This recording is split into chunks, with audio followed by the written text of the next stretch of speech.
Ok, on est en 2025 et je vais dire un truc. Jean-Claude Van Damme avait été clairvoyant.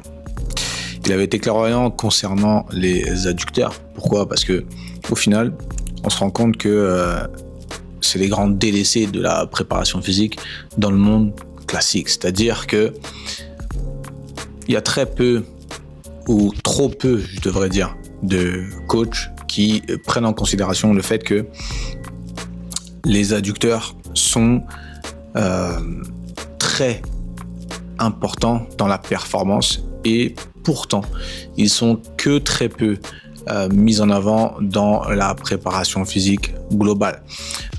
Tout ça parce que ça n'a pas été considéré comme un muscle majeur dans l'esthétisme. Okay, personne n'a jamais observé quelqu'un en disant waouh, il a des adducteurs de folie.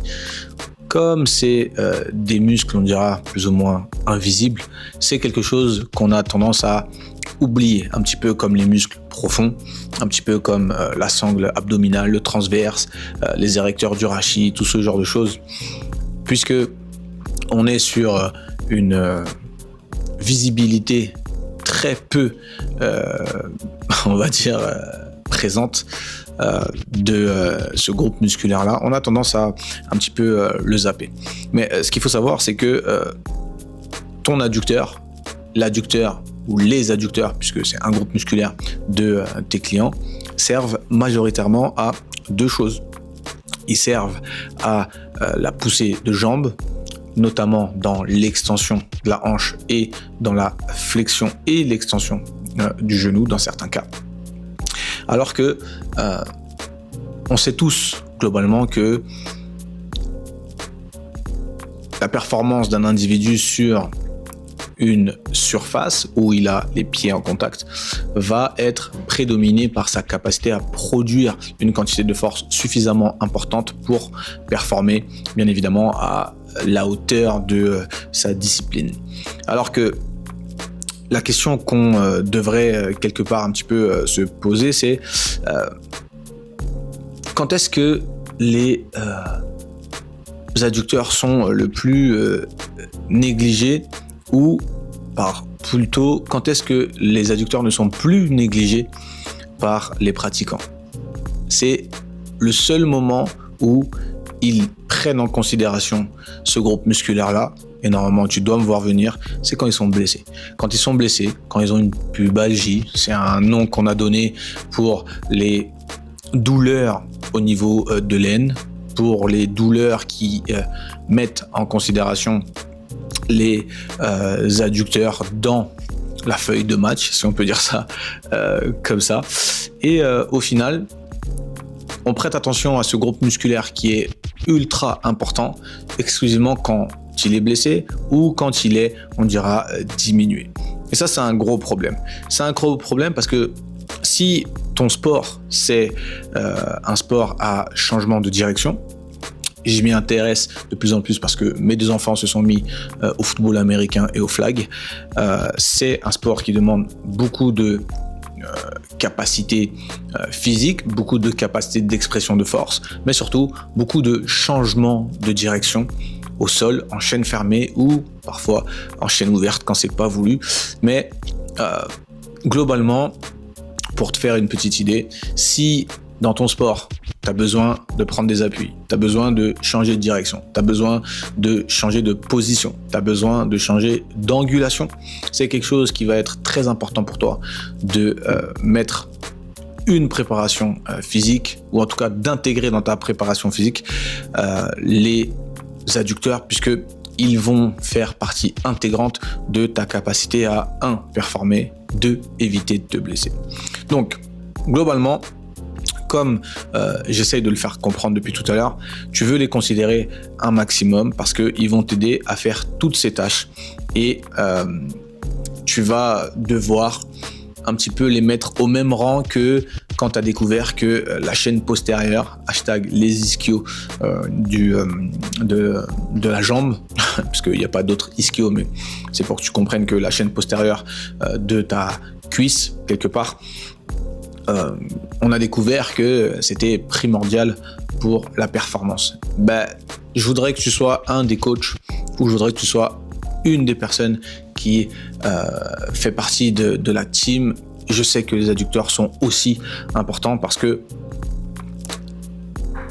il faut voir un petit peu la préparation physique, la musculation, ou tout simplement l'entretien, le bien-être de nos pratiquants ou dans certaines disciplines.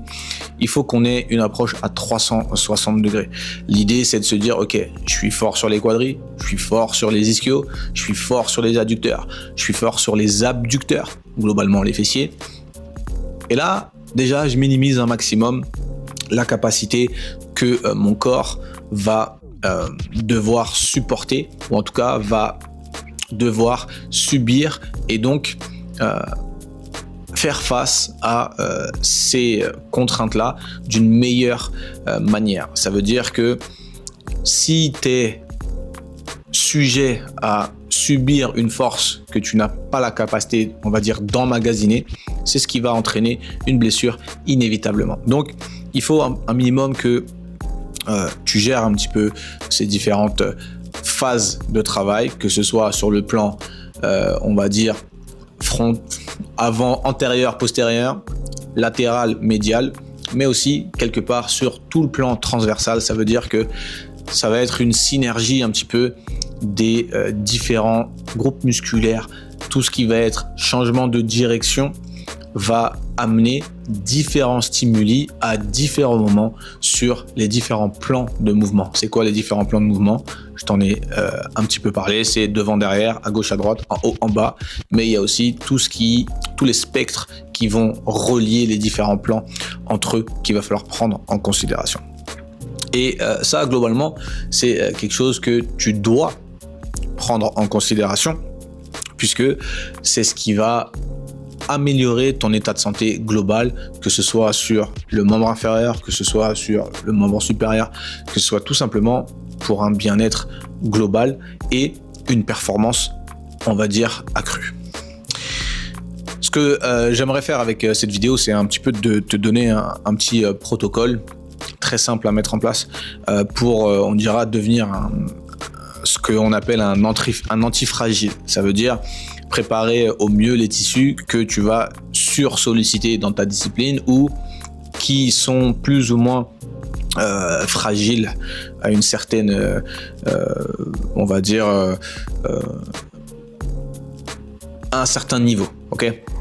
Bosser en amplitude complète, bien évidemment, et progresser intelligemment. C'est un petit peu ce que je veux faire avec ce protocole-là. Alors, on va parler de contraction isométrique dans un premier temps, puisque c'est ce qui est le plus safe et c'est ce qui va être le plus judicieux à utiliser sur peut-être un groupe musculaire que tu n'as pas l'habitude d'utiliser.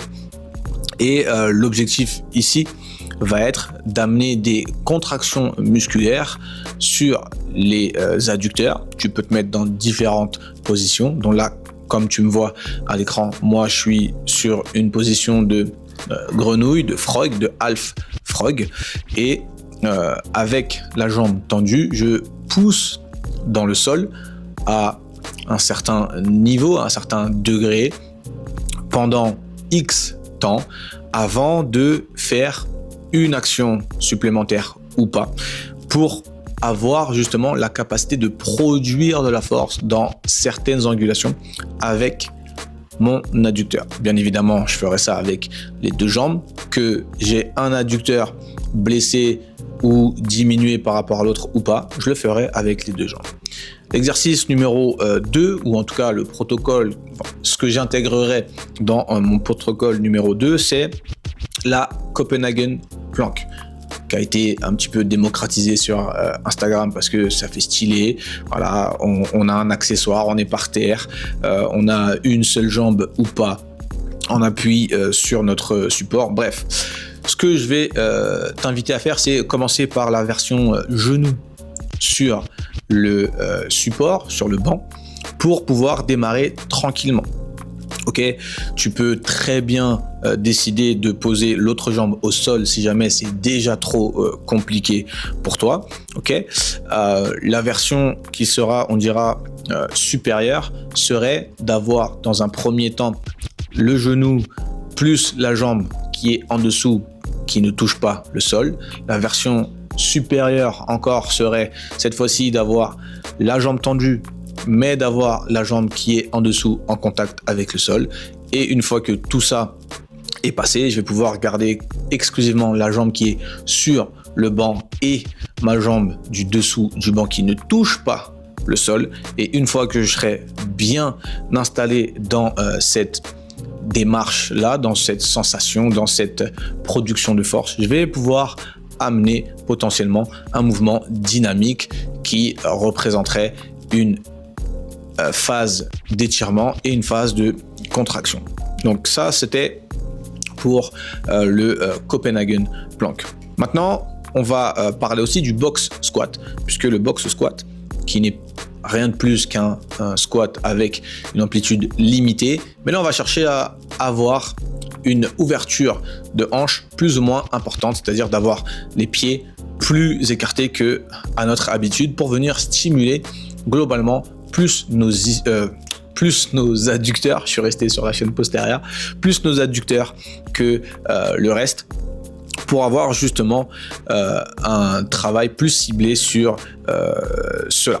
Et donc ça engage les hanches essentiellement, et si tu le sais pas, on a beaucoup de nos adducteurs qui servent à l'extension de notre hanche et ou d'autres mouvements de la hanche. Donc la version moins, c'est-à-dire si c'est déjà compliqué pour toi, tu vas chercher à avoir une hauteur de support relativement important, et plus tu vas être à l'aise avec cette hauteur-là, plus tu vas la diminuer pour avoir une amplitude qui va stimuler un maximum ton adducteur ou tes adducteurs. Ok.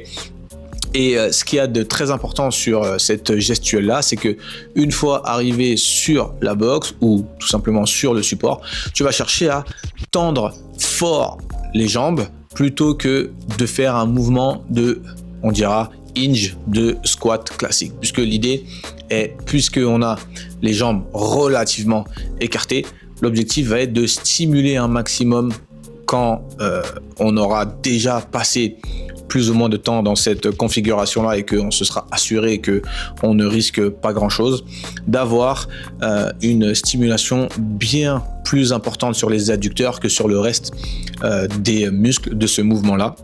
Sur notre poussée, c'est-à-dire une fois qu'on est sur la box ou sur le support, on va chercher à se remettre debout exclusivement en cherchant à, conceptuellement parlant, tendre les genoux pour stimuler nos adducteurs.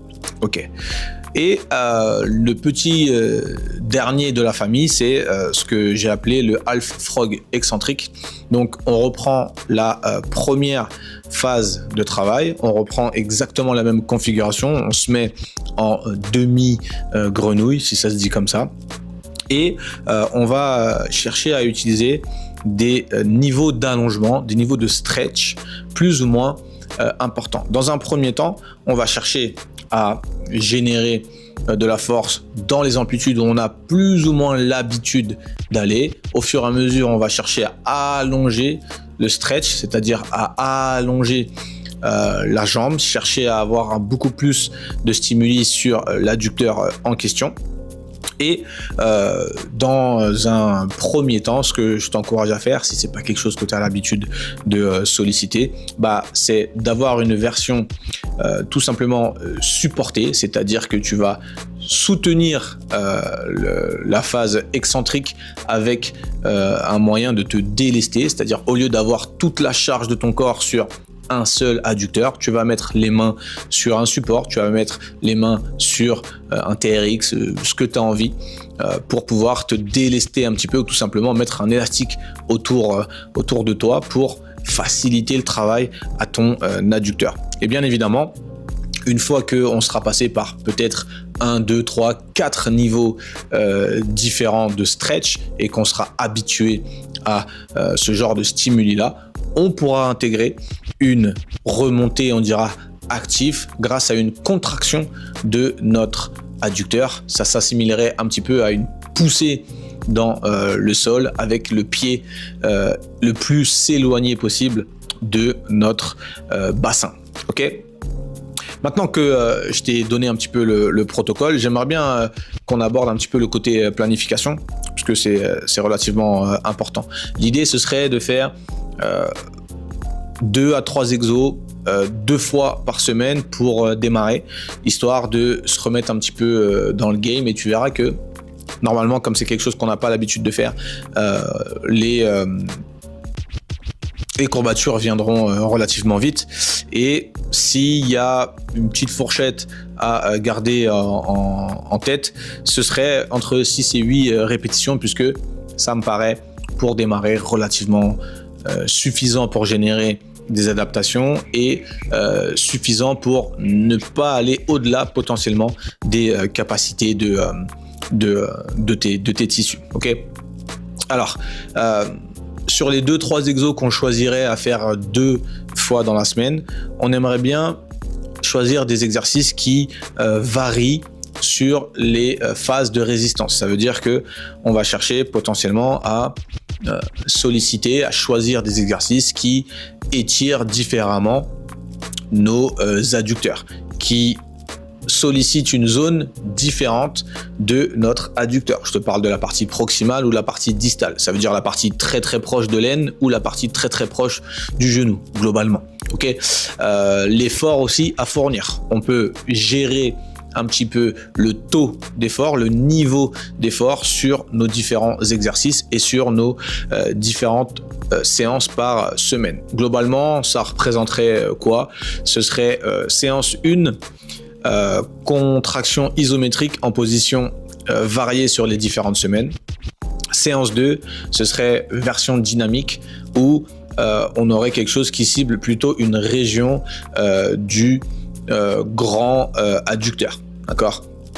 Et semaine d'après, on conserve les mêmes, mais avec une intensification minime. Ça veut dire qu'on augmente quelque chose et on garde ça sur 2, 3, 4 semaines avant de choisir à nouveau 2 à 3 nouveaux exercices qu'on va intégrer qu'on va intégrer sur 2 séances dans notre semaine.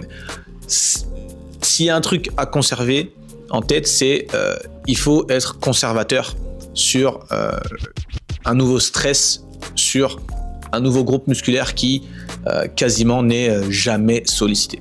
Ok, donc voilà, globalement ce qu'il y a à retenir, c'est JCVD avait raison, les adducteurs c'est très important, c'est le grand oublié de la préparation physique. Je t'ai donné un petit protocole de 4-5 exercices que tu peux décider de répliquer directement ou tout simplement de te faire ton propre protocole. Commence par de la contraction isométrique, c'est le plus sécuritaire pour toi, surtout si tu es blessé. Et une fois que tu as créé, entre guillemets, tes exercices, okay, tes expressions de force sur les adducteurs, tu choisis entre 2 et 3 exercices différents qui stimulent de manière totalement différente ou similaire, mais à quelques points donnés, et tu l'intègres sur 2 séances dans ta semaine, et tu fais ça entre 3 et 4 semaines avant de changer de protocole et de faire ça sur 3, 4, 5, 19 cycles, peu importe. Une fois que tu auras atteint un niveau suffisamment important pour toi, tu pourras changer d'exercice ou changer de fréquence ou changer d'intensité. Voilà, c'est tout pour la vidéo d'aujourd'hui. On se dit à la prochaine et n'oublie pas, sois prêt, sois fort. Ciao.